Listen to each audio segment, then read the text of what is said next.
కీర్తన 3వ వచనం ఒకసారి చదివిందాం. 22వ కీర్తన 3వ వచనం.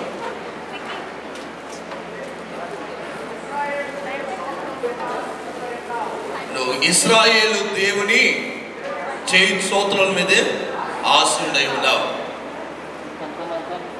వాడు దేవుడు ఇశ్రాయేలు ఆయనని స్తుతిస్తూ ఉండగా, ఆయనని మహిమపరుస్తూ ఉండగా, ఆయన స్తుతుల మీద ఆసీనుడైన దేవుడై ఉన్నాడు.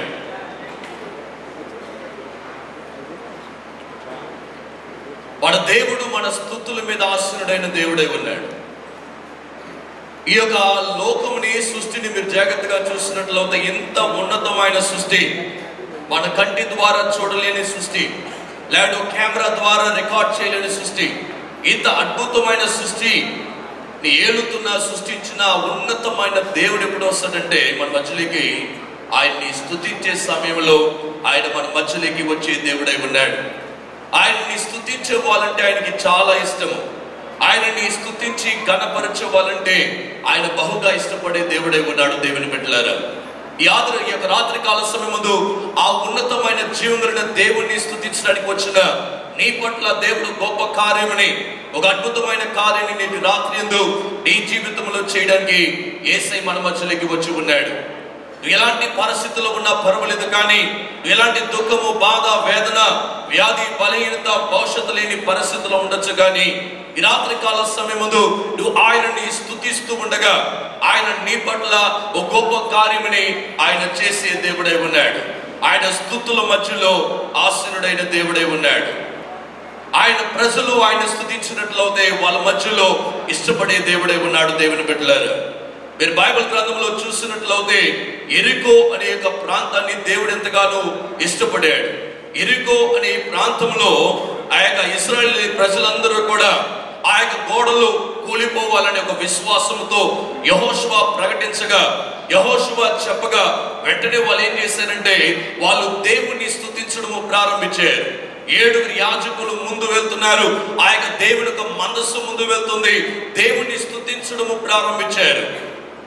దేవుణ్ణి స్తుతించే ఎక్కడైనా కానీ, ఏ వ్యక్తులైనా కానీ అక్కడ అద్భుతాలు జరుగుతాయి. దేవుని బిడ్డలారా, దేవుని స్తుతించే వ్యక్తుల జీవితాల్లో దేవుడు అద్భుత కార్యాలు, ఆశ్చర్య కార్యాలు చేసే దేవుడై ఉన్నాడు. దేవుని బిడ్డలారా, ఆయన స్తుతుల మధ్యలో ఆసీనుడైన దేవుడై ఉన్నాడు. చాలా సార్లు మన జీవితాల్లో అనేక అడ్డుగోడలు, మనం ఆశీర్వాదము చూడలేని అడ్డుగోడల్ని మనం అనుభవిస్తూ ఉంటాం.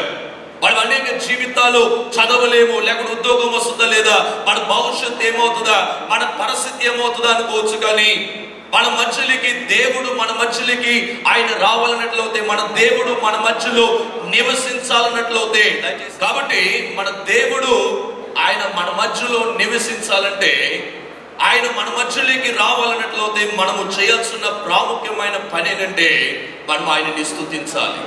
ఆయనని స్తుతించినప్పుడు ఆయన కార్యాలు మన పట్ల వెళ్ళపరచడం జరుగుతుంది. దేవుని బిడ్డల శిక్షించడానికి గవర్నమెంట్ సువార్తని ప్రకటించకూడదని ఆయన అక్కడ పెట్టారు. అలాంటి సమయంలో ఏమైంది తెలుసా, అక్కడ దేవుని స్తుతించడం ప్రారంభించాడు. అపోస్తలుడైన యోహాను దేవుని స్తుతించడం ప్రారంభించాడు. అయ్యా, నాకు మరణము దగ్గరగా ఉంది, కానీ ఇంకా కాసేపులో నేను ఈ రాజ్యంలోకి రాబోతున్నాను అన్నప్పుడు దేవుని స్తుతిస్తూ ఉండగా దేవుని మహిమ ఎవరు రాలేని పద్మస్ దీపంలోకి వచ్చింది. దేవుని బిడ్డలారా, మనం ఎక్కడ స్తుతిస్తామో అక్కడ ఉన్నతమైన దేవుడు మన మధ్యలోకి వస్తాడు.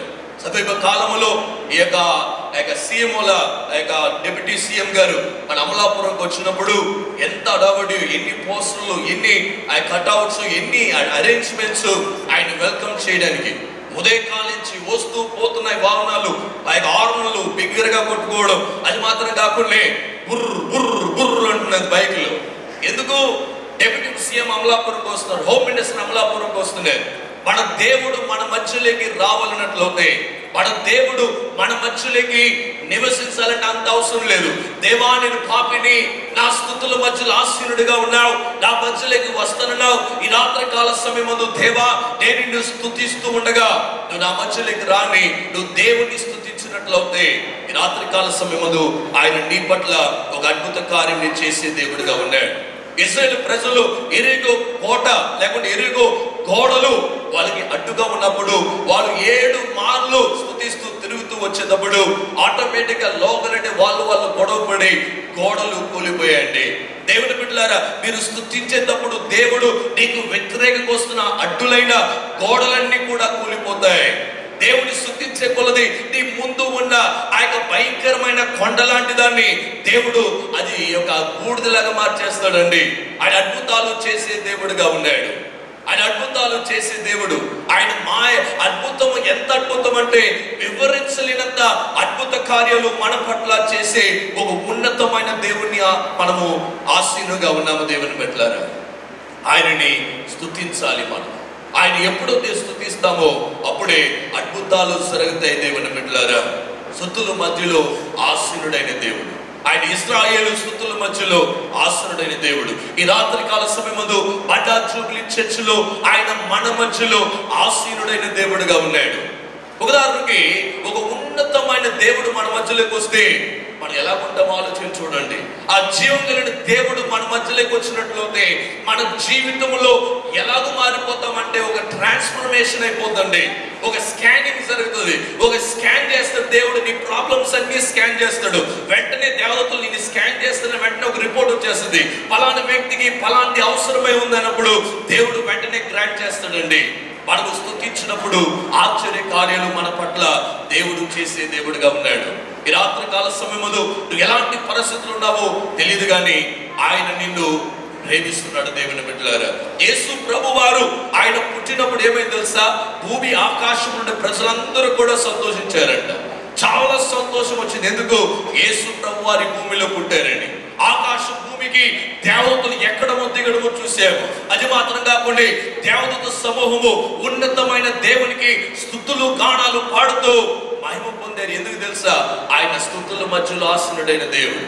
యేసు ప్రభు వారు ఎక్కడ పుట్టారో అలాగే ఇక్కడ ఎలాగ నా మీద లైట్స్ పడుతున్నాయో అలాగూ ఆ బెత్లెహేములో ఒక లైట్ పడిందండి. అదనము వాళ్ళ జీవితాలు కార్యం చేయమని ప్రార్థన చేసుకున్నారు. స్తుతుల మధ్యలో ఆసీనుడైన దేవుడు. ఈ సమయమందు ప్రభు మన్నా జూబ్లీ చర్చిలో మేము మిమ్మల్ని స్తుతిస్తుండగా మీరు అద్భుతాలు జరిగించండి, దీవించమని యేసు నామములో ప్రార్థించి వేడుకుంటున్నాం తండ్రి. మా వివరముల కొరకు రెవరెండ్ ఎర్నెస్ట్ తాతపుడి, మన్నా జూబ్లీ చర్చ్, అమలాపురం. మా ఫోన్ నంబర్ 9006800005 మరియు 9008400005. Our address, Reverend Ernest Tatapudi, Manna Jubilee Church, Amalapuram. Our phone numbers 90006 80005. Also 90008 40005.